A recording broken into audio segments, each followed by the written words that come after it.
Beeline, beeline, beeline. What's going on? Listen, I'm starting to get confused. I literally have to look at the screen before I start talking because I do two shows. So sometimes I got a yellow and black shirt. Sometimes I got a red and black shirt.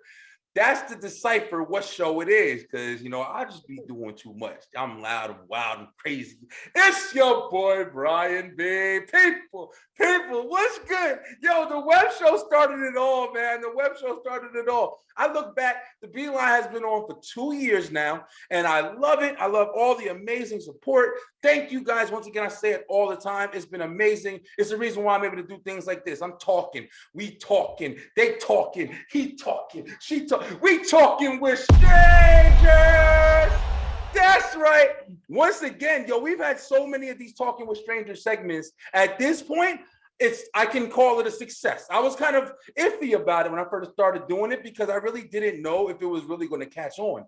But now so many different people are coming on and talking with us and sharing their stories and things that they're doing. And it's been amazing. It's been amazing. We got a guest today. He's going to share his story, brand new podcast. And we're going to get, listen, y'all, listen, your boy, I got to stay concealed because, he a lawyer. He gonna be talking. We gotta make sure. Might have to hire him for your boy Brian B. Because I'm crazy as hell. But listen and tell that people, what's good? It's your boy. It's Brian B. And we gonna start right now. Let's go.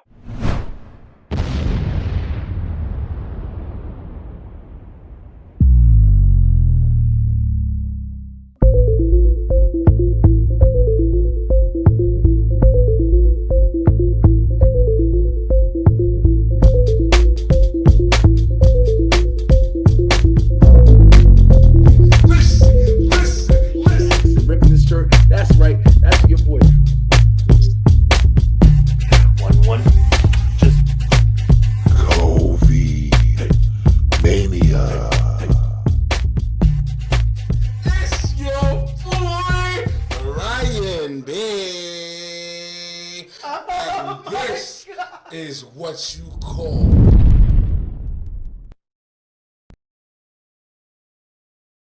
Thank you once again. I said it earlier in the show, but I'm gonna say it again because I love you guys. You guys are freaking amazing, man. This is going to be a Talking with Strangers segment once again. Thank you guys for tuning in. If you haven't already, make sure you hit the like button, make sure you hit the share button, make sure you subscribe, make sure you comment, make sure there's I don't even know what you're doing, yo. I'm thinking this stuff on the fly. I don't have no script or anything. It just happens. This is my life.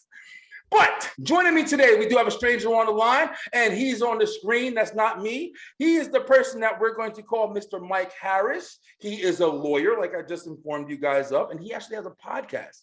Hey, Mike, what's the name of your podcast? Shout it out for me one more time, man. What in the Law podcast. What in the law? What in the law? What the exactly. law is going on? What in the law is going on? That's the idea.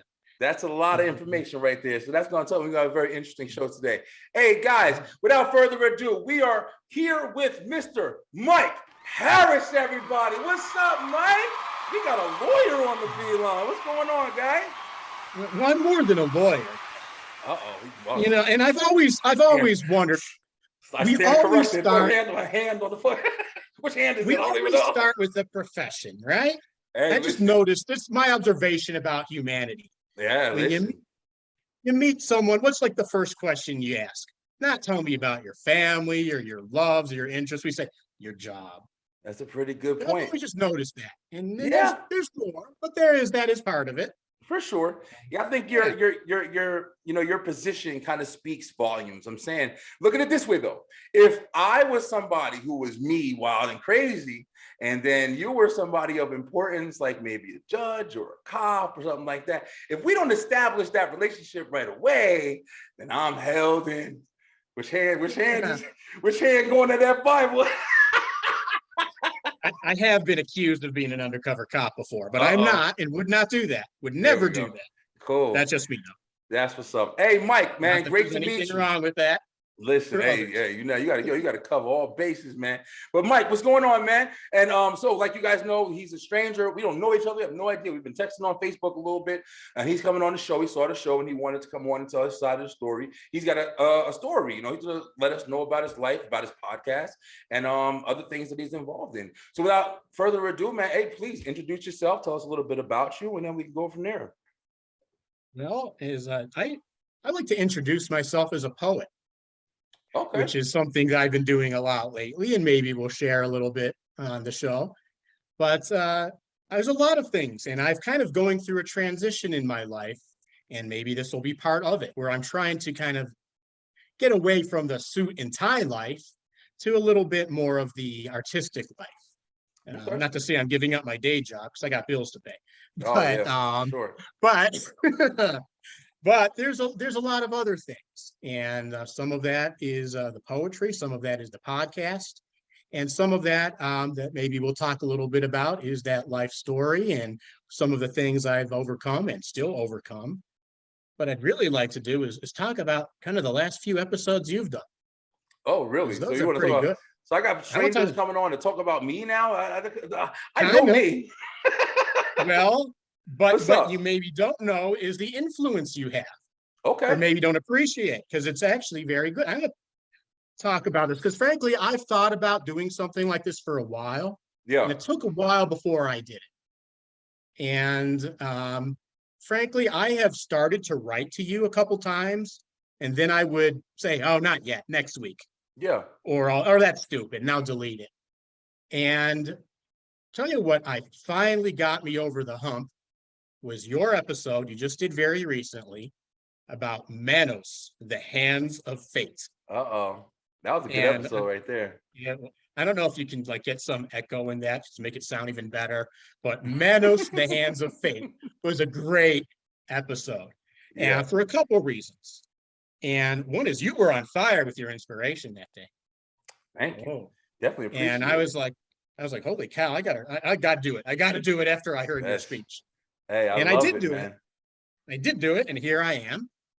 And one thing I also want to talk about Manos, the Hands of Fate, and you can't say it without using the proper, Yeah. voice, I Yeah. think. People won't know. Exactly. Well, probably we should. I'll talk about that because if you haven't seen that episode, please watch it. It was really good. Yeah, it was great. And Y'all can check it yeah, out right here. I'll leave a clip in the description. And it was definitely a great time. Miss Jackie Jones, she came on. Another Talking with Strangers episode. I was kind of surprised. Like I said, I had to check my shirt because that was entertainment. I wasn't even, she was a stranger. So I didn't, it was crazy. I went into that episode and I didn't realize that that was what we were going to talk about. I didn't find out until about 5 minutes before I started the show. So that's one of the things that, like you said, I actually really enjoy these Talking with Strangers segments because I'm literally doing that. I don't really know too much. You're a key witness. I don't talk or really respond to too many people because I don't want to know about it. I don't want to plan. I want to literally just let it be as natural as possible. And it was incredible. I really enjoyed that. It was a hell of an experience. I didn't even think that was going to be a topic. So people are interesting, man. That's why I started this whole segment. It's people are interesting.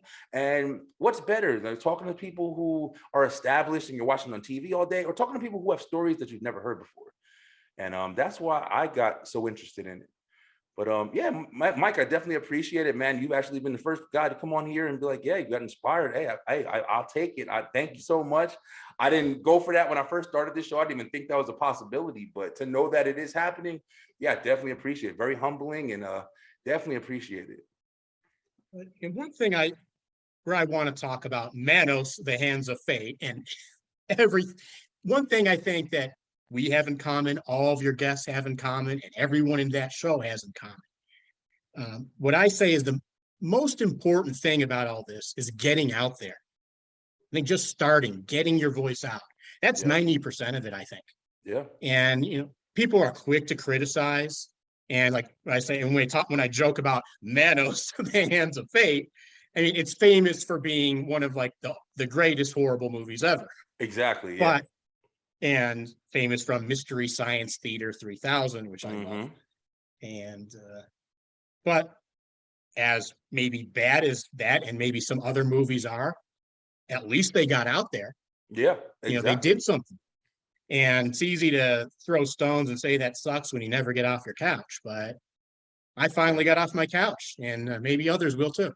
Hey, man. So Well, you are an inspiration. congratulations. You are Congratulations, very man. much. Thank you for that. I really do appreciate it. Definitely didn't expect to come on here and have somebody call me an inspiration. Your boy, I'm loud and wild and shit. Like, but thank you. It really means a lot.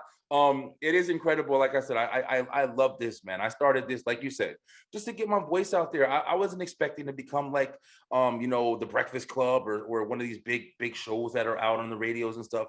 I literally just wanted to do it, man. I've always had, the aspiration to want to just be a vocal presence in people's lives and talk shit, like, just to be honest, like, literally just that's all I thought the show was going to be, the beeline, straight to the point, in a time and period where you can't be that way. It's hard to establish yourself without trying to find a filter. I didn't want a filter. I wanted to be as organic as possible. And I'm glad that it's turned into what it's turned into. It's been fun. It's been amazing, and it's even more like inspiring now, because it's like hearing that I'm actually touching people and getting people to kind of explore their talents and their dreams and stuff like this. That's awesome, man. Yeah, I can't even speak as how much that means for real. But enough about me, man. Thank you so much. But enough about me. This is your time to shine. So, Mike. My time.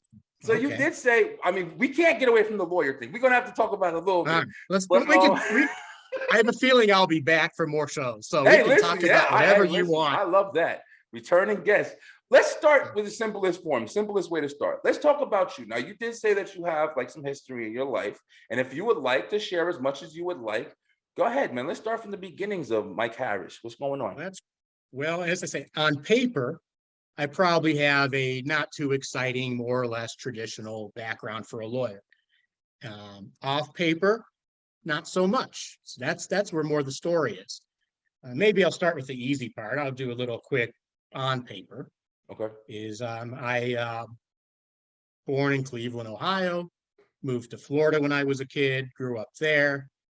I had good grades in high school. I went to college and law school straight through. I went to Florida State University in Tallahassee. Okay. Those were the days when we were good in football. Okay. And after that, I started as a prosecutor in Florida. Then I went into the Navy as a JAG officer. I did that for a few years. Then I went back to Florida to be a prosecutor. Moved out to Colorado Springs in, what year was that? 2007, I want to say. I came out here and I started in the prosecutor's office here for about a year. Got fired, which turned out to be one of the best things that ever happened to me. And I've been a solo practitioner doing criminal defense for the past 15 years. Okay. And on paper, that's what I've done. And then there's some things off paper. And that's kind of what I've overcome and still overcome. So I came through a very difficult home. I had a very violent home. My dad liked to beat his wife and kids, as in punch in the face beat. And it would get bad. I mean, he broke my mom's arm once. Damn. He once smashed her damn finger through a glass window. And but more than severity was the frequency and the constant berating and insults. And, it was all the time, always yelling at my mom, calling her fat all the time. And she wasn't fat, she was normal, but he liked to just do that, the insult. And I got it too. And it took a long time for me to kind of overcome things and kind of accept and go on. It has given me some pretty serious PTSD, which I still go through. And I'm also bipolar. The combo can be a doozy. Got it. And but I get through it. And some of what's happened were changes the last few years. My wife has been very sick and almost died twice with the cancer. And I've done it with zero family support. Her family is pretty much worthless. And mine are, the extended family are a bunch of enablers and Yeah. Not good Yeah. people. Um, and I have overcome a lot, and I'm still going. And part of this transition in my life is I'm trying to explore my artistic side more. And that's something that frankly was always repressed as a kid, because Okay. that was like, don't do that. That's, Yeah. you know, Like a that's negative. crazy. Okay. All Yeah. Yeah. kinds, everything was negative. Make money. Don't do art. You're no good. That was a constant thing. And even today, I sometimes think, oh, this is stupid. I don't want to share that. It's hard. Is it But I hard have, for you? Yeah. Is it hard for you to kind of have that? Because it sounds like a switch. Whenever I hear stories like this, it sounds like there's a switch in your head. Like it sounds like if you have an idea, you kind of have to have a switch that goes on. Like, oh, I want to be an artist. And then in your head, in the back of your head, because of I guess, because of the experiences that you've had, click. That's stupid. No, that's not. So it's like you can't have just a regular thought. It's got to be interrupted by some kind of manipulation in a way. Is that kind of how it kind of, is?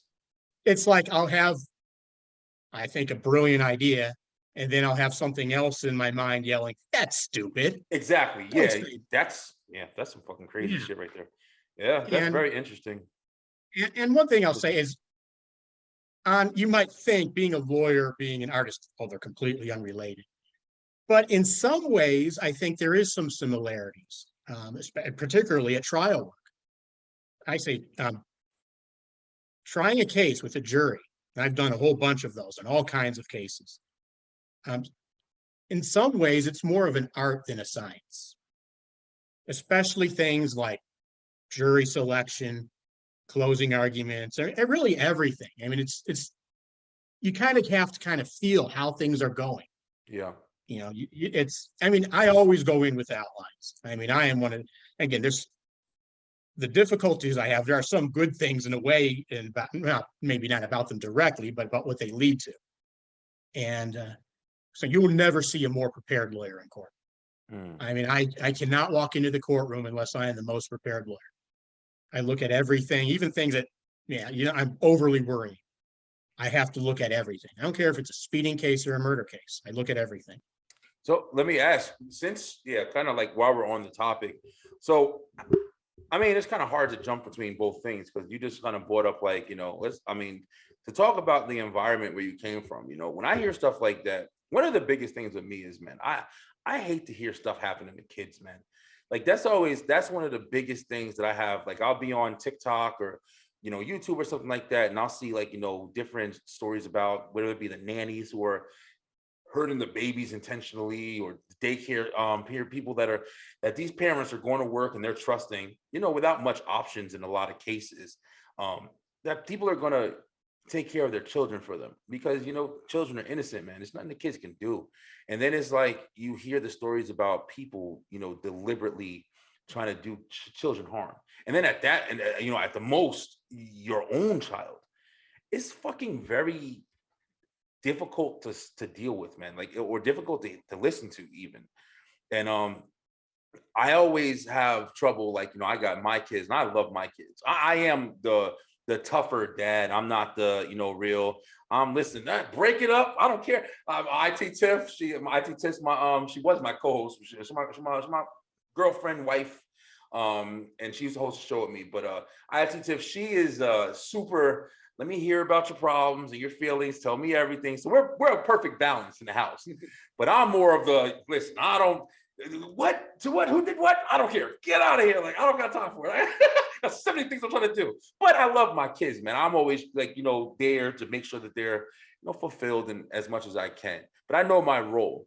So it's like I just don't understand how anybody can, take their problems out, or you have a problem with the most precious thing in the world, man. It's like these are the people you put on that look up to you wholeheartedly, man. They want nothing but to accept you as their God, until they understand their establishment in the world. Like it's definitely stressful, and knowing so many kids go through so many different things and so many horrible things. I mean, I'm not gonna lie, and I know I did a not trying to talk too much, but I did a whole episode with IT Tiff, and like you're saying, Mike, she came from Oh man, we didn't even put it out because we didn't want to.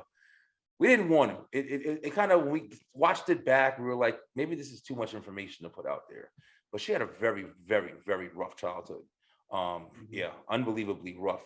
So when I hear these stories, I never knew I was going to end up with somebody who was like that. You know what I mean? Or went through that kind of trauma. Um, it just opened my eyes to the darkness that's really in the fucking world, man. Because I didn't experience anything like that. I didn't really know anybody who experienced anything like that either. So I can imagine like the different kind. That's why when I was saying like with the light switch, because she goes through the same shit. It's like she can't have an idea without thinking it's not good enough. She can't do anything really without thinking it's not good enough. And it's like a switch, man. It's like she'll have this and she'll want to do it, but she doesn't know how to do it without feeling like she's gonna do it well. It's some difficult shit, man. It's really interesting too, but it's real crazy. So how did you kind of get past everything and kind of say, did it change you in a way to kind of drive you? Or has it hindered you? What would you say? Both, Both? definitely both. Absolutely. Got it. Um, in some ways, I guess my life is, I guess I'd be a roller coaster in a way where, ups and downs, but I think I'm on a positive trajectory. Okay. But man, are there some dips. Yeah, Oh, I can there's some imagine. big dips. Yeah. But that's the life. But at the same Yeah. time, frankly, part of the positive thing about bipolar is it gives you a lot of creativity. Okay. I am convinced that the majority of the great songwriters and other artists have either bipolar or something like that. Or autism. Um, I've always thought autism as well, because if you, like when I was studying, my daughter, she's I don't know how to call it, if she's on the spectrum or whatever, but she's got like hints. I think it's like high functioning autism or something like that. I think that's what they had said that she was kind of diagnosed with. But when she wants to concentrate on something, she fully involved, whether it be TV, whether it be reading a book and tell you every single thing, every single part of it. It's something, man. It's something with how the brain works differently. I don't know. But yeah, I would say autism. I never knew bipolar would be a part of that though. But that's been your experiences. it I mean, it's hard to maybe describe in some ways to someone who doesn't know what it's like, but it's almost like you have a wider range of emotions.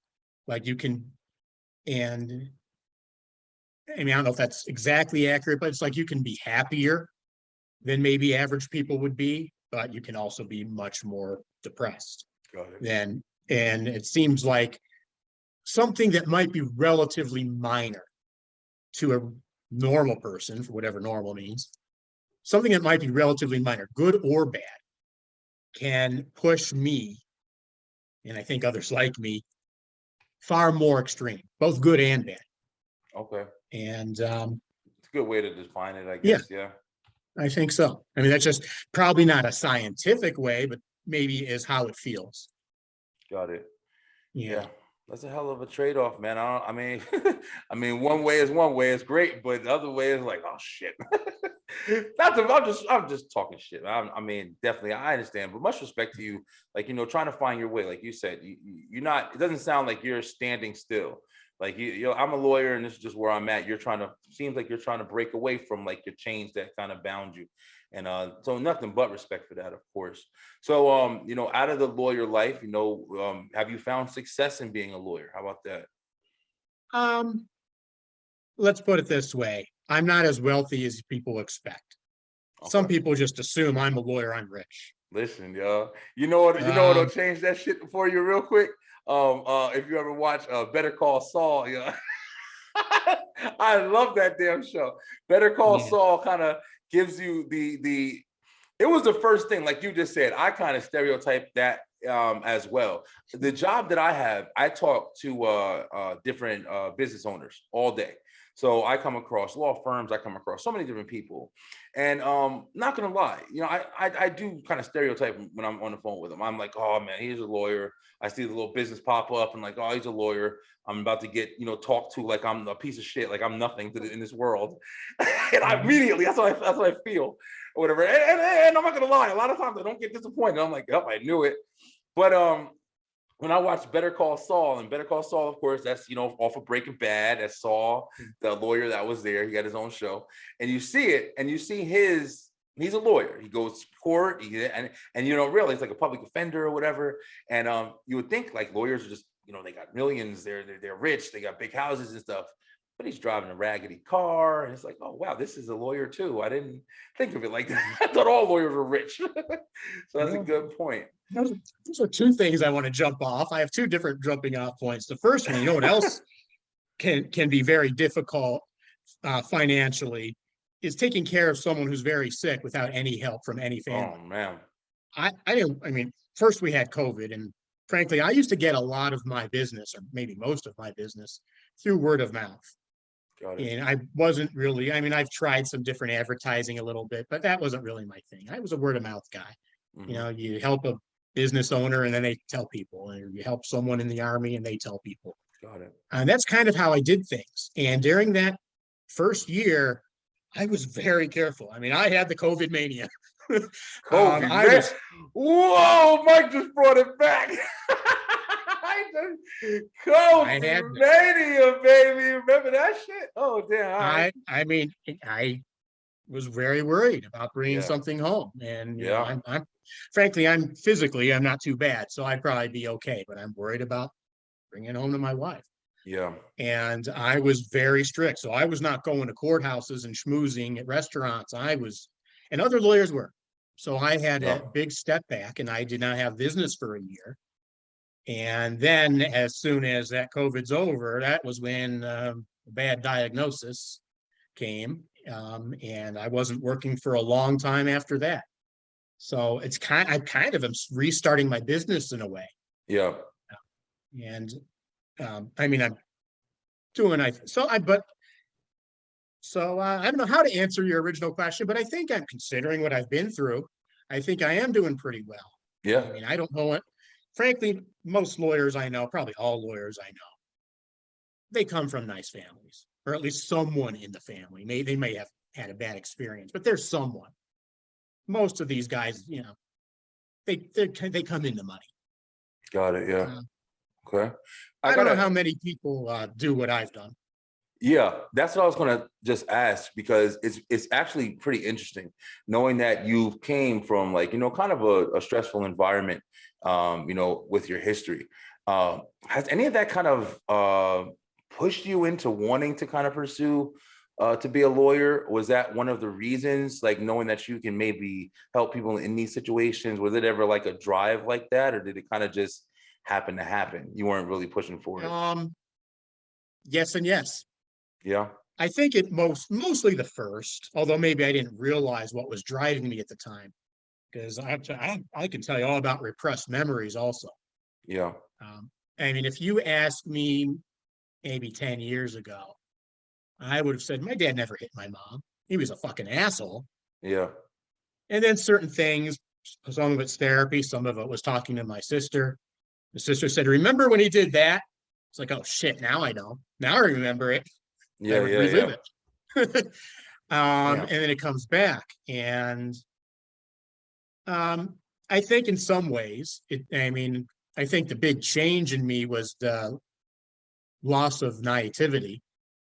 When I first started, I started out as a prosecutor. I was this naive, go do the right thing, you know, never do the wrong, you know, if someone's innocent, you dismiss the case. Or if you're pushing too hard, you dismiss you ease off and go for a lower charge if you're overcharging. Of course, I didn't realize the politics of that business. And it can be very different. Part of why I'm not doing that is I used to have some yelling matches. Oh man, and I yell at some of my bosses. And so I mean, it's like sometimes some of these people, they treat people like they're used cars. I remember I had this boss who said, you know, I had this case, like, look at the laws. He didn't, you know, is innocent here. And she said, well, they'll plead to something. You can get something out of it. That's what my boss said. And I'm like, what do you mean get something out of it? You know, we're not selling used cars here. These are people's lives. We should want to do what's right. And I don't want to bash. I'm not trying to bash all prosecutors. I think most prosecutors do want to do the right thing, especially the ones who actually see in the courtroom. But sometimes when you get to senior people and middle management, some are better than others. You know, I mean, yeah, they're not all bad. And I would say most of them are good people, but it only takes a few rotten ones to really ruin a lot of things. Listen, what you're saying right now speaks volumes, because I think that that's one of the biggest problems with I have this conversation a lot, man, and it literally there's no like fix for it that I can come up with. But at the end of the day, people are people, yo. And whether it be Johnny working at the fast food spot making your food, whether it be the judge that's sitting behind banging the gavel, yo, everybody's not perfect. Nobody's perfect. Everybody has feelings, everybody has emotions, everybody has problems they deal with, everybody has different situations that happen in everyday life. There's nothing you could do about it. So when you have certain people in certain positions that can make drastic changes to people's lives, that's where the danger comes in. You know, whether it be a cop pulling you over for a tag, a light that's out, or a prosecutor that's having a bad day, that spilled his coffee on the way to work and shit. Now I'm extra uptight. I'm extra whatever. I know I'm supposed to uphold my oath or my my position, but I got feelings in a different way that I didn't have yesterday. So now maybe I'm going a little harder than I wasn't going yesterday. It's too easy of a fucking switch to turn, man. And I think that that's a problem with a lot that's going, whether you call it with the race situation, whether it just be with like I said, even fast food employees. You can't find fat people to do fast food no more. You can't, because people are like, I don't want to be underpaid. I don't want to be disrespected. People don't want to deal with bullshit. So it's hard to find anybody who you're going to have and that's going to be committed to what they're doing wholeheartedly. Hey, I had a bad day, but I know I still got to uphold my job. Hey, I had a this or that. It's very hard, man. So like you're saying, if you find these prosecutors who are just like, being assholes and you can't do anything about it, and you're like, one of the good ones who's like, yo, listen, I don't think that this is how it should be done. I don't know how to fix that shit, man. Like, and when I say me, I'm just saying like in general, like I don't see how anybody can fix it. You're not going to change people, man. People are people. Like it's difficult, man. And part of my transition or response or whatever phrase to use, we talk about the unfairness of it. It's kind of ironic. The guy who fired me, the elected guy, he was stealing from the office, driving drunk, ended up he got a slap on the wrist. They prosecuted him and he pled to misconduct, a misdemeanor misconduct, and paid a fine. And there's a lot of hypocrisy. Yeah, for sure. And I mean, if that's a lot of the problems with the system is, I mean, and you just turn on the news and you see some of the garbage going on in this country. And some of these people in power, if you do what they do, you get arrested for a regular person. Yeah. And they can, and regular person disobeys a subpoena, you're going to jail pretty fast. Yeah. It's not going to be all, I mean, not to get too political with all this Washington stuff, but people are just, they're privileged, so they don't have to follow the law if they disagree with it. But you better follow the law and order for everyone else. And that's where the interjection comes in. And that's where I firmly believe that's where more of the problem comes in. Because people don't like to be held down. People don't like to be treated unfairly. And then you got, people that are just like, that are in bad conditions, that are, this is a conversation that we could have like for hours, because there's so many factors that build to why things are the way they are now. But like you said, I try to at least have these conversations where I can kind of think at least positively, because I find being too negative is bringing yourself in a position where it's like nothing's good. So I always try to think like, yeah, there's like we have on the show, we've had a couple of conversations about like cops and things like that. And you'll get people that come on and be like, oh, F all cops. What do you fucking mean F all cops? Like, who the fuck there's plenty of good cops out there, because you see a handful of assholes consistently. That's what that's what it's being shown to you. Because of course you're going to talk about the negative. You're not going to talk about the cops that are running in the house, saving the fucking children from the fire, or coming to the house and saving the girl that's getting hurt by the dad, or you know what I'm saying? Like, So it's like, I don't like to have a negative narrative. I like to try to include everything. Like, you know what I'm saying? There's good prosecutors, there's bad prosecutors. But once again, I also like to try to see where I can fix or have an idea at least, like what could make this better. But if I can't, then it's hard to talk about for me. So yeah, it's just a difficult conversation, man. It's not a way to fix the shit. That's the problem. Yeah. Now, what are we talking about? I don't know how to respond, but I agree. I mean, everything is Yeah. true. And you know, a lot of, and something you were saying earlier with the lawyer. I mean, there's no question that lawyers often can be think they're better than everyone else. We're different, we're better, we're educated, and all this BS and perfect. That privilege And shit you were just talking about. Mhm. If I do something, I'm going to fucking jail. I mean, I've been to jail for not having my license before. This motherfucker can be driving drunk, hit his wife 5 times, and then don't do that again, John. Like, that's why do you think a person wouldn't give a shit? I'm gonna go right back to doing it. It doesn't matter. If the discipline isn't there, you're not gonna give a fuck what happens. And that's you know, that's like the basic problems. Like, you know, that fix right there would be, you know, equality in the establishment. But that shit ain't gonna fucking happen. I mean, you know what I mean? So that's why, like I said, it's difficult to talk about. But I get what you're saying.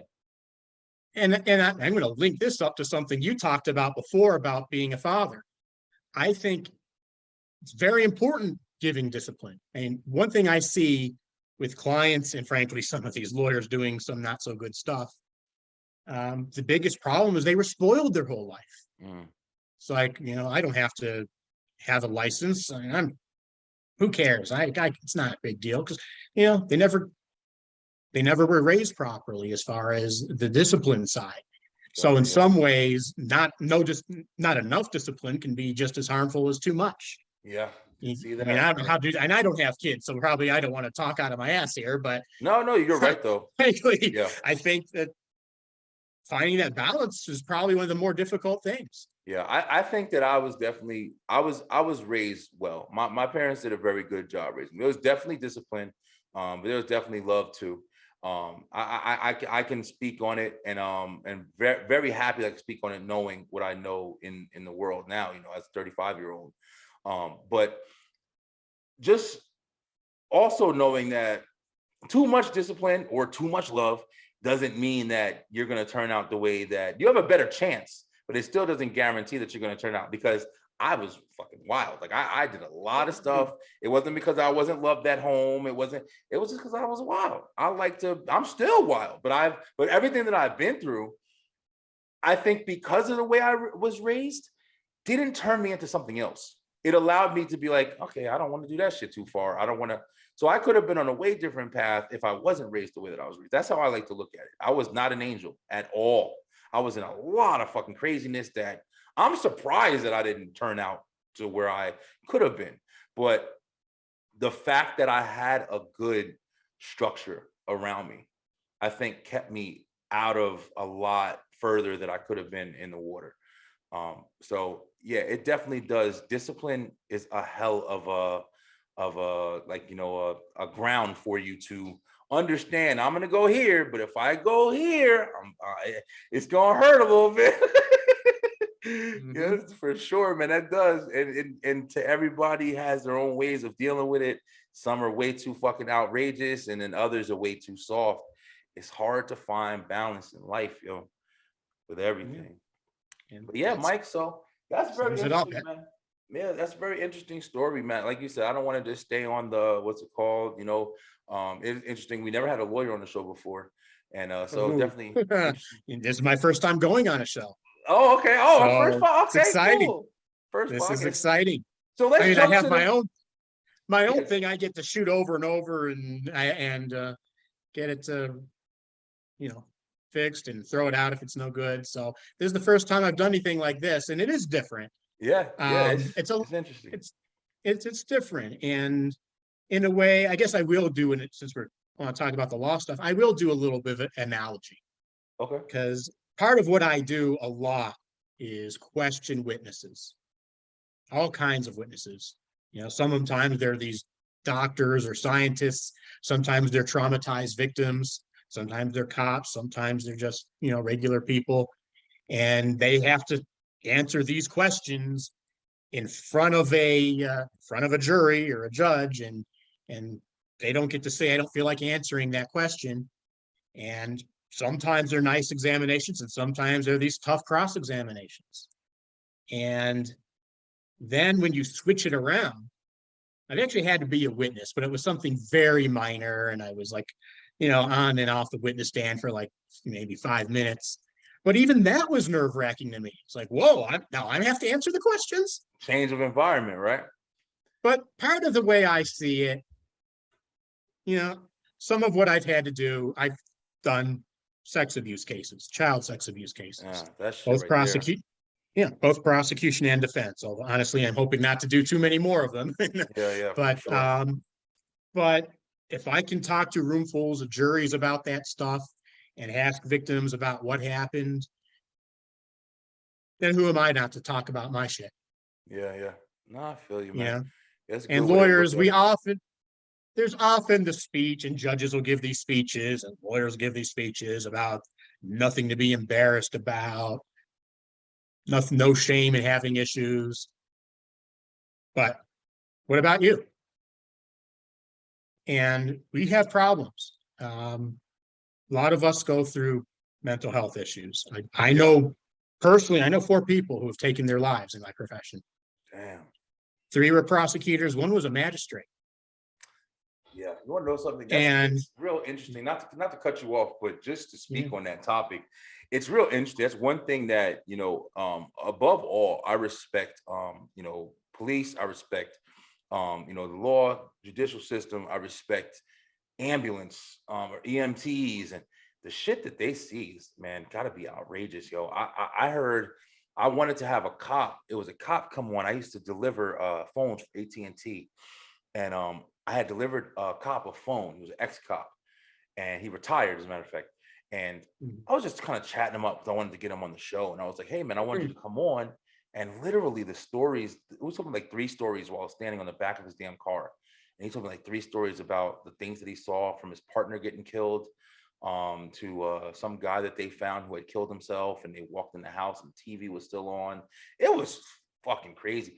And just to know that, like, you're going to work every day, like I'm going to work every day, and you don't even know what to prepare yourself for, bro. Like, there's nothing. You don't know if you're going to walk on that little kid who just got murdered by his parents and shit, or it's devastating, man. You guys have to have like the craziest mental battle from trying to forget that shit when you get off the clock. It's got to be unbelievable, man. I wake up in the middle of the night all the That shit time. is crazy. And and frankly, it's not just the traumatic stuff. It's sometimes what I got to do the next day. I mean, thinking about this argument over and over again. I'll wake up at Yeah. 2 a.m. and what's my closing argument? And it Okay, can I be got you. intense. And Yeah. frankly, at least for what I do, I don't tend to see people on their best moments. It Yeah. tends to be people going through the worst moment of their life, one after another. And most of my clients are not,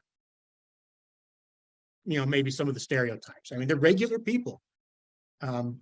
Most of what I do is traffic, DUIs, a lot of domestic violence, but they're not the stuff that I grew up with. I mean, it tends to be not just. I mean, all domestic violence is severe. I don't want to No, downplay no, it, I but understand what you're not saying, the though. Yeah. not the broken bone stuff very often. And that's what But that's a difference. I mean, you don't want to. The reason it's fucking crazy. This is an analysis right here.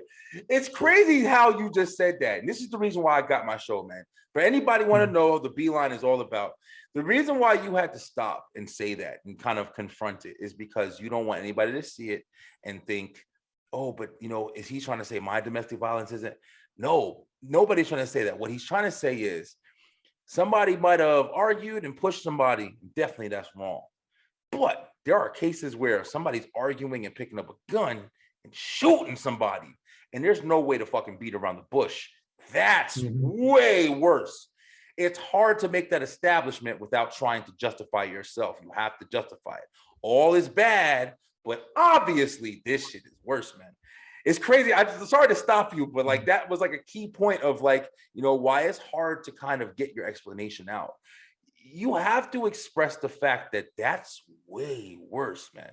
If we don't have that understanding, even when you go to court, what's going to stop? Oh, me and my girl were arguing and she fell towards me and I moved her and, she bumped her head or whatever. And then she's told the cops, oh, he did this, he did it. Now I'm still wrong because, some shit happened. I let it get too, whatever. But if you're going to treat me like you treating the guy that just cut this lady head off, we got a fucking problem, yo.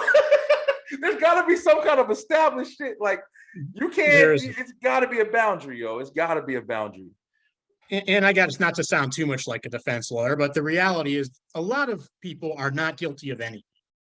And I have had more than a couple cases, some recently, where the police officer even put in his report, or you see him on the body camera video, and the cop on the scene says, I don't have evidence. I don't have probable cause. And then sergeant says, arrest him anyway. I've had that more than a couple times. Damn, that's crazy. And what would that? No one really cares. Is that literally that's it? That's that simple? They just don't give a fuck. Hey, we got to come out here, so get somebody. Well, crazy that's shit. Often that absolutely is the mentality that's some crazy of a lot of people. They're afraid if you don't make the arrest and something bad happens, they'll be in trouble. But there's just not a case-by-case analysis of law. It's like if you call the police and you say the word domestic violence, someone's going to jail. They say that shit on cops on the show. Hey, we came out here. Somebody has got to go. And you'll see these cops tell these defendants, well, I'm sorry, but this is what the law says. And the cops are usually wrong about what the law says, but their boss told them one thing and make the arrest. Let everyone figure it out later. Meanwhile, some innocent person sitting in jail for a few days until they can get out. Sometimes women too, by the way. There's plenty of guys who know how to manipulate the system. Yeah. And I've had, plenty of women who are really the victims often, but see them get arrested all the time. Yeah. Someone's got to go to jail. And he says she hit him and she's going to jail. That sucks, man. So it's and frankly, there's all this talk about follow the law and all this stuff. No law matters unless the people who enforce it are good. Yeah, very true. And my friend used to talk about the Constitution of the Soviet Union. If you read the Constitution of the Soviet Union, you would think it was like a paradise. All the rights they give people, and it's amazing. But they just ignore it. And I'm not comparing the United States to that level, but we have problems where people say follow the law and they ignore the law. Yeah. At this very same time. Yeah, we're seeing that a lot more because, of course, of the internet, and you are seeing a lot of people literally recording it. I mean, you have these guys, and I got kind of mixed views. I know some people will watch this show and they'll see this part right here, and they'll know exactly what I'm talking about, because you'll have these guys that'll be fucking with the cops. And they'll go up to them and be taping them outside of the police precinct. And I can tape here, I know, and I got this law 4567-3 and says I can do that. I understand, but at the same time, I am kind of like, what the fuck you got to be there for, bro? Are you just trying to prove a point? Like, you know what I'm saying? Like the kid who's got his finger close to you and he's not just touching you and he's standing there, but I'm not touching you. But okay. Like, is it a reason you're doing it, or you're just doing it because you can do it? Like, that shit ain't helping either, man. But it is important to know the law if you're in a crazy situation. Don't be an asshole to be an asshole, but also if the cops be an asshole, it's very good to have yourself covered. Yeah, like you said before, bro, if everybody can just be, reasonable, responsible people in both parties, it would be such a simpler world. But like I said earlier, bro, it's not gonna fucking happen. Unfortunately. I guess part of my advice to everyone is never be an asshole to the cops. It's just not going to get you anywhere. And if the cop is an asshole, just don't respond. Yeah. You can always. They're done that. I'm not going to talk. Fifth Amendment. Want my lawyer? Stop talking to him. Yeah. But don't be an asshole either. I mean, that's not going to help. Arguing with them. I've never in my life seen a cop listen to some drunk person argue with him and say, oh my gosh, you're right. I'm going to let you go now. I'm saying, especially you're especially wasting your breath if they are an asshole. Like, what do you think is going to come? That's the thing that I see a lot of times that I think a lot of people miss because people are so paying attention to, of course, the wrongness of the situation or whatever. But at the same time, I mean, I talk about this with my brother all the time. Yo, shut the fuck up, man. You don't have to sit there and yell back and forth. And you got the girlfriend yelling from the passenger seat. Calm. You're making a hostile situation even more hostile by adding on all the extra shit. I get it. You don't deserve that. It's not how it should be. Blah, blah, blah, this and that. But right now, the situation you're going through is jacking you up, and you have to try your best to do your best at it. And yelling and screaming and wilding out is not going to fucking get you anywhere, but in a deeper problem, You want to know what's crazy, Mike? As we're talking today, Beeline, this is going to come out, in a couple of days, of course, on Tuesdays.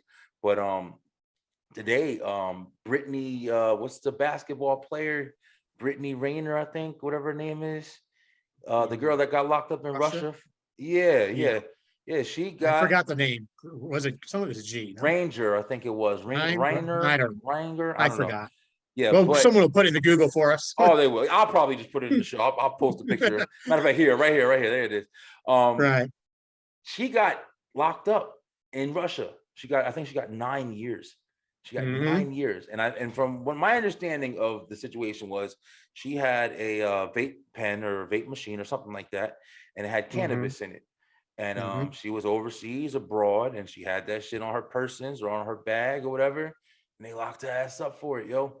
And I don't know if she said she forgot she had it in there or whatever, but I mean, hearing that, knowing that she went down and got hit that hard, for if it was an accident or that's some shit right there, man.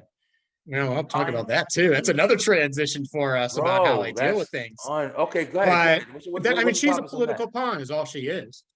And I don't know Russian law, but 9 years for medicine is ridiculous. And I call it medicine because I am a big advocate of it. I am a medical marijuana card holder myself. Got it. And frankly, that is part of why I'm here today.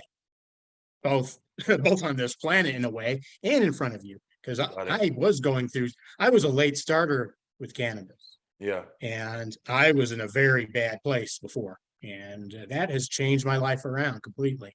Yeah, it's awesome. Yeah. And I got a poem about that, which I'll do before we leave tonight. Yeah. We hear something. All right, let's jump. I love this topic because, like I said, it's very interesting. We can talk about this shit forever. But let's jump into what you're doing now. Like you said, so you're trying to get into more art, and you did say you're doing poetry. But let's talk about the podcast real quick. So where's your idea for the podcast come from?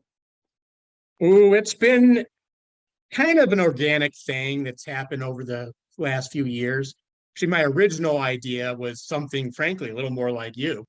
But between nerves, I kept going through partners who kept, signing up and dropping out before we got anything, filmed. Then there was COVID. Yeah. And then there was my wife. And I just kept putting things off. Yeah. And I never got it started. But then I said, maybe I'll start something a little, frankly, easier.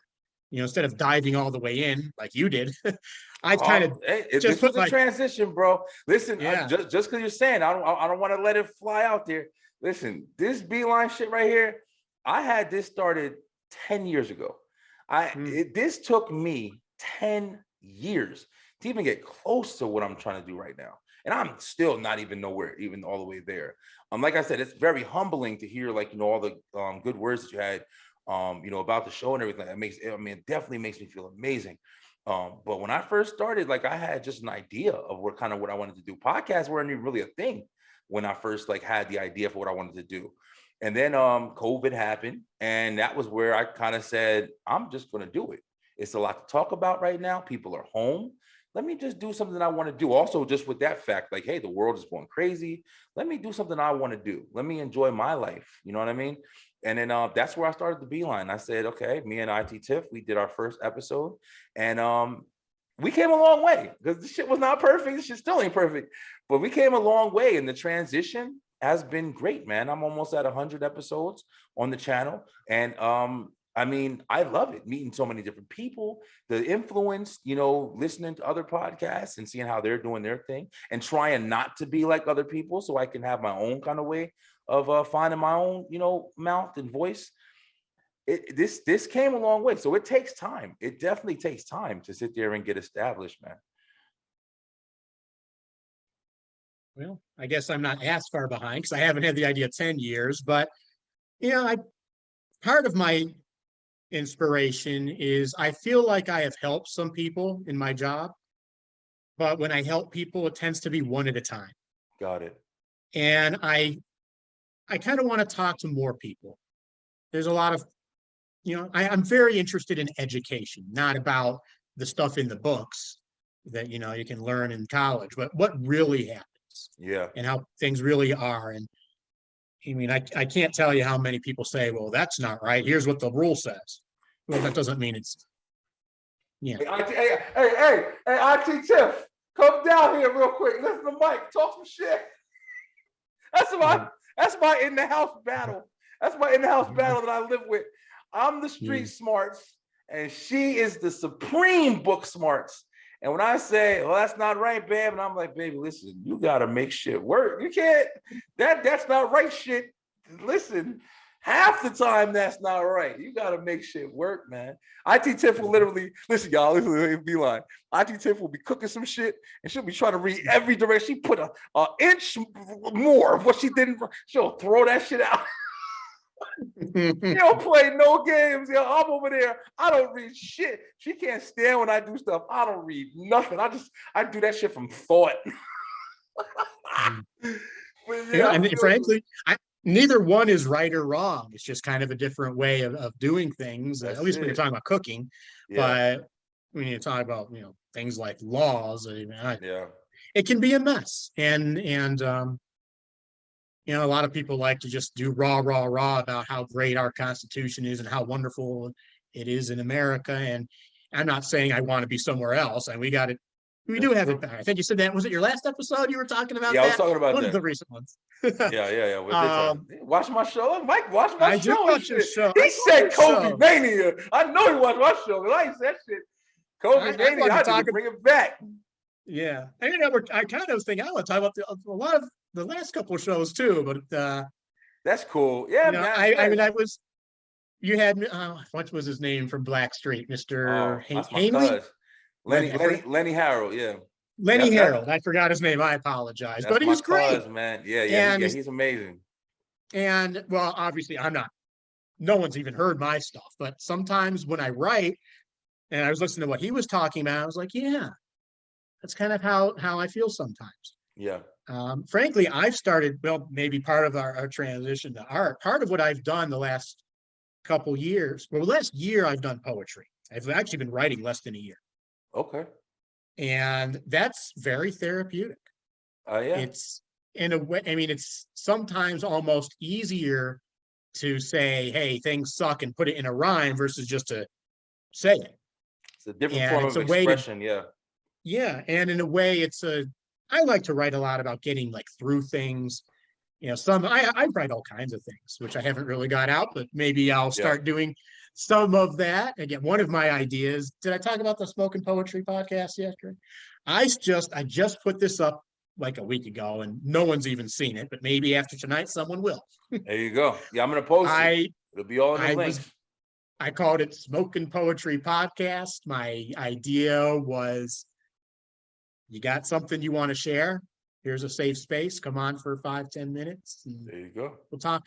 Of course, all I've done so far is me alone, but I just started, and maybe after this, someone will want to come on my show. Hey, I'll come on.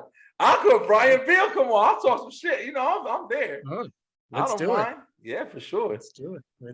Yeah, it's an awesome idea, man. Are you doing any kind of what kind of poetry are you so since you said let's take it. I want to take it piece by piece. Yeah, so what got you into writing? Where did you say, okay, that's where you want to kind of start? Because I know people who usually are writers. I'm not saying that nobody starts late, but that's usually something that you do at a young age. You kind of progress with it.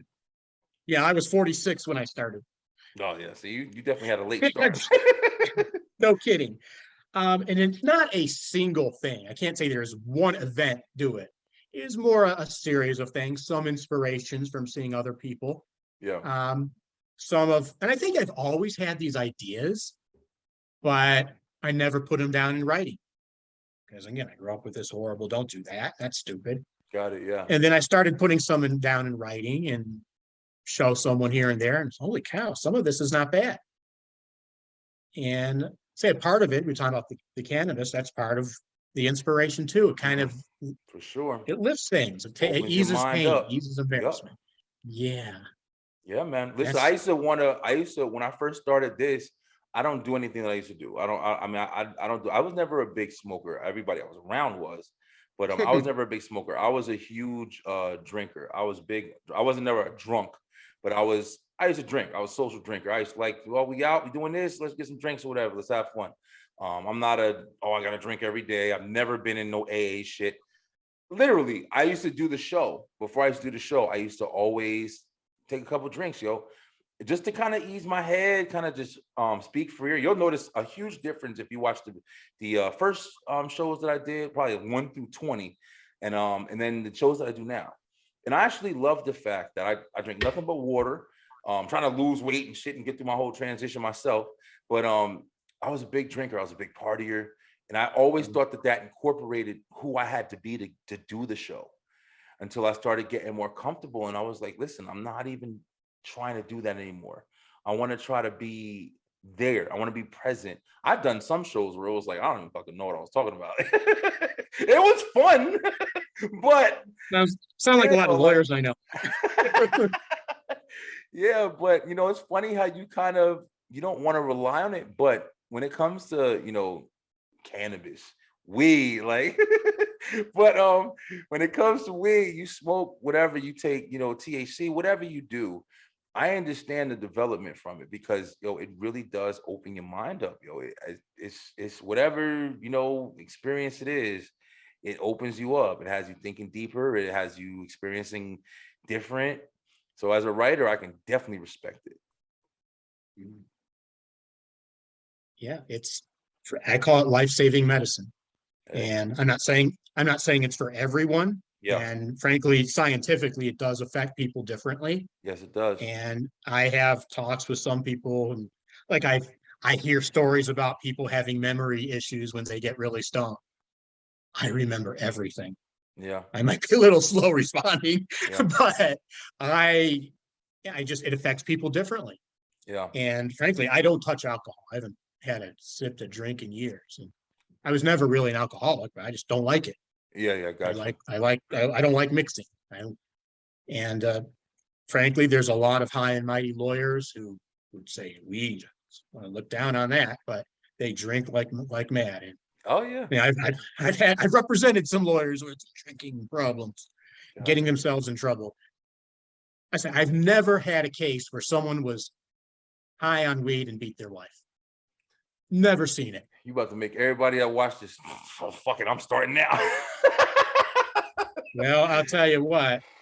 Again, everyone's different, Yeah, but yeah, for it's sure. a lot safer than most of that garbage out there. Yeah, And that's the I've same thing I heard. represented I read these old grandfather types who were hooked on this Percocet and this other garbage, and they finally get off that and realize what's a little bit healthier and safer, and it could change your life around. And again, not for everyone, but I encourage it for many people who have issues like me. And frankly, I don't see anything wrong with doing it just for fun, just No, recreationally. If you don't have any issues, what's wrong with being happy and doing something that helps that? that It, balance, it's bro. Hey, Mike, even you as the lawyer, even I can answer that shit. I ain't no lawyer, but I can. The balance, I think, isn't one of the biggest problems that we have, that we face, is the reason why we can't do something like weed, and you can't say, why can everybody do it? And even like the biggest enthusiasts of cannabis and marijuana and shit.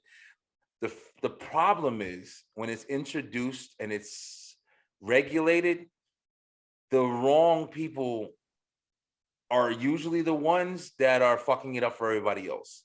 So the people that don't react well to it are the highest spotlighted people that are getting all the attention taken away from the people who react perfectly from it. So somebody who wants to smoke and then go and drive and they can't handle it and they swerving and they bugging out, they get pulled over. Oh, you're high off marijuana. Now it's looked at as a bad thing, but it's not looked at as a good thing when you're taking it to help ease your mind, open your thoughts, doing different things like how you're taking it. People aren't responsible enough to handle everything collectively a lot of the time. So it can just be as a whole, everybody can basically do it together without us having to separate the stupid people and the problems. You can't have it all together, if that makes sense. I'm speaking a lot, but I know what I'm trying to say. But yeah, it's one bad apple spoils the bunch. Well, That shit. I hope everyone will check out the last couple episodes I've done on my show on What in the Law podcast, because I've talked a little bit about this. And frankly, no one should drive under the influence of cannabis or anything. Yeah. I mean, and yeah, it's a problem with cannabis can be DUIs, but there's a lot more of it with alcohol. A hell of a lot more, and other things, and all these pills. So, again, don't smoke and drive. And I check out my episode. I give some tips on avoiding getting a cannabis DUI.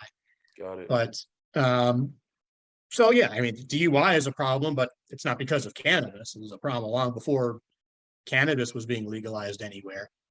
And frankly, you're more likely to see the severe things with alcohol cases.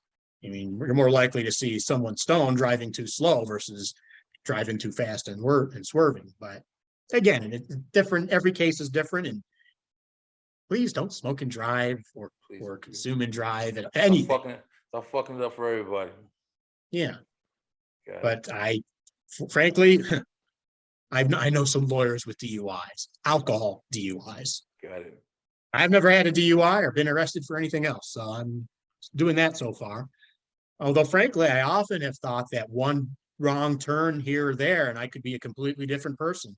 That's how I'm it sure goes. there's things I often say, I think everyone has broken the law. We just haven't all been caught. That's what I heard too. I heard there was like something I read on Facebook or something one day. They said something like along the lines like people break a law every day or something like that, or some shit like that. It was like that was like the statistic or whatever. Like everybody breaks at least one law every couple of days or something like that. And when you think about it, it's like that kind of speaks to you and lets you know just how easy, like you just said, one wrong turn, one wrong move, one wrong click, one wrong anything can literally leave your whole life down a whole different path. And that's why it's important to be a strong figure for your children, because them developing, you know what I mean? Like I said, I'm the definition of I could have been one seatbelt not clicked in right, and my ass would be a completely different person, man. I mean, I made some bad choices, but like I said, I think because of the environment that I came from and the stability that I had and the family that I had and the friends that I had definitely kept me in the point where my life didn't go down the path it could have. So that shit matters a lot too. It's very important. Scary world, man. Scary world. There's a lot of stuff going on, but it's also a great world. And like you said, I'm very happy to hear that, you've kind of came up and you've established yourself, even at a later age where you wanted to say, hey, listen, I'm still transitioning. I'm still trying to find my way, that what brings me happiness. And, it's important, man. It's important to never stop. It's important to never be stagnated. Because like you said before, also, there's a lot of people that that taking their life because of the shit that they've dealt with. And maybe they didn't know how to take an out. I'm not speaking for anybody, but I'm just saying, like, it is possible. Maybe they didn't know how to look at something different or see something differently. Like, it's important to try to keep finding what's going to bring you mental health, you know what I'm saying, in any way. So much respect to you, Mike. It's been awesome talking to you. Do you have anything else that you want to kind of, league in? Do you want to give one of your poems? I mean, I'm definitely down for it. Shall I leave with my poem about medicine? Listen, this is medicine. The Beeline Web Show, right? This is talking with strangers. But we're going to have a special, back in the old days, we used to have a show. We're going to have a special, let's do it quiet. We're going to do this quiet. Show up. Don't tell the entertainment show. Hey, Mike. I'll do the medicine. Let's hit us with a poem, yo. Go ahead, hit him with a poem. All right. Let's do it. Let me be your medicine man. Try my stuff and you'll understand. Alleviate much of your pain I can. Learn to love your medicine man. Some may not get over their fear, rather suffer than feel the cheer. Let them look down upon you and sneer. You'll be happy with medicine here. Lighten your load, so very much more. No need to count or to keep score. Happiness I have got in store. My medicine is the stuff of lore. Okay. Got some bars. He got some bars with it too. That was all right. I have others. That's So awesome, check bro. me out check out the suit and tie version on Definitely. What in the Law. What am I supposed to give out? Grace has got to yell at me for what I'm supposed to do. What am I supposed to market? Oh yeah. So I got the podcast on the What in the Law podcast is on Yeah. YouTube, Spotify, Facebook, Amazon, and Oh, eventually okay. we'll try to get other places. Perfect. Yeah, for sure. I literally just put up my first and only so far episode of Smokin' Poetry podcast. I only put it on Spotify because I was a little nervous about people seeing me do it. So, Got it. but Okay. after this, I don't know. Maybe I'll make it on YouTube. I don't know. Your boy Brian B. I'm coming on. Yo, listen, we're gonna do it. And listen, I ain't gonna hold back either. That'd be great. I used to rap, man. I used to rap. I used to write R&B. I never got into poetry, but the similarities is very much there. You know what I mean? I was writing my whole life. I used to write stories when I was little. It was one of my things that I always had talent in. So yeah, I'm definitely down, man. As a matter of fact, I'm gonna write something, and you let me know when you're ready for me to come on, and let's talk some shit. I definitely would love it. I said, you come on tomorrow if you want. I'm ready to go. But anytime. We can do it in. Yeah. But yeah, we're gonna Awesome. put all of your information in the description of the show. That way everybody can have it as well. And when I post, Beeline, you guys know how I do. I post everything. I post all over the place. So this has been Mr. Mike Harris. He has joined me on this episode of Talking with Strangers. As you guys can see, man, very, very humbling, episode for me, because like I said, when I first started this was never my idea. I wanted to come on and talk shit. I was supposed to, like you said earlier, I've tried with different partners, I've tried with different people. It was going to be a whole different direction than I thought the show was going to go in. But I love where it is now and what it's growing to become. And I can't thank nobody but Mr. Mike Harris here, and you guys that are watching and supporting and checking out the Beeline every week, man. I love you guys so much. The shit is I'm so grateful for everything about it. But Mike, you got anything to say in closing, man? I really appreciate you having me here, and I appreciate what you're doing for so many other people. Thank you. I cannot understate. I think the inspiration you've been, and I know we get in this rat race of viewers and numbers and so many people. Very true. I define success as if you have reached one person. If you've reached one person, it's worth it, and you've reached a lot more than one person. So Mike, I appreciate it, and I hope you'll have me back, and we'll have more fun on all kinds of things. That sounds awesome. I definitely love. We got reoccurring guests all the time. Yeah, I'd love to talk to you about some different things, especially different stuff that goes on in the world. Definitely powwow about it. But like you just said, man, you literally just took words out of my mouth that I've said in a bunch of other shows that I have on here. One person, man. Here we go. I'm starting to do this a lot now. Like I'm starting to close the show with these, this is like the summary of what we want to give. But if you're doing the podcasting, if you're doing the music, if you're doing the whatever you want to call whatever you're doing, if one person listens to your show, that's one person that listened to your show or your song.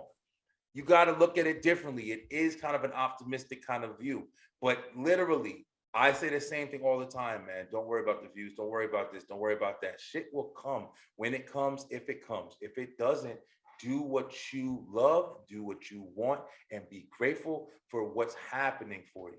As long as you're happy, that's all that matters, yo. For real. It sounds like a cat poster, but really, that's some true shit.